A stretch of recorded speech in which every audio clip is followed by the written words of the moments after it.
नमस्कार, मी स्मिता केकतपुरे.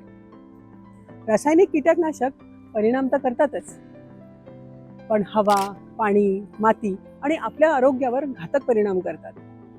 या उलट आपल्या बागेतील निसर्गाने दिलेली ही नॅचरल पेस्ट कंट्रोल सिस्टम आहे. आपल्या आजी आजोबांच्या वेळेपासून लिंब, तुळस, झेंडू हे घराजवळ लावायची पद्धत आहे.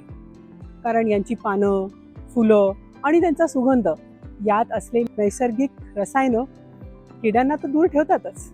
शिवाय तुळशीतील युजेनॉल, लिंबातील ॲझॅल्डिरॅक्टिन आणि झेंडूतील पायरेथिन हे नावं जरी भारी असली ना तरी काम मात्र जोरदार करतात.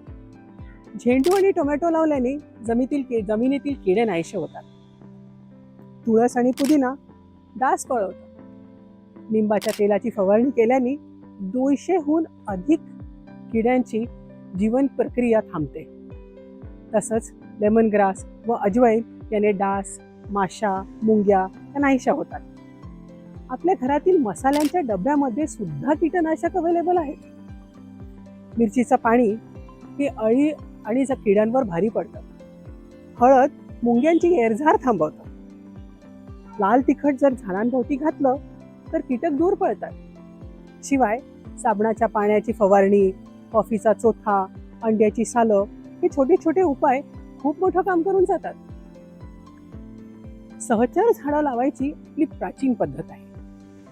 झेंडू, तुळस, पुदिना हे एकत्र लावलं की एक नैसर्गिक सुरक्षा भिंत तयार होते. म्हणूनच पेस्टिसाइड नव्हे, हर्बल उपाय हीच खरी शाश्वत ताकद आणि काळाची गरज आहे.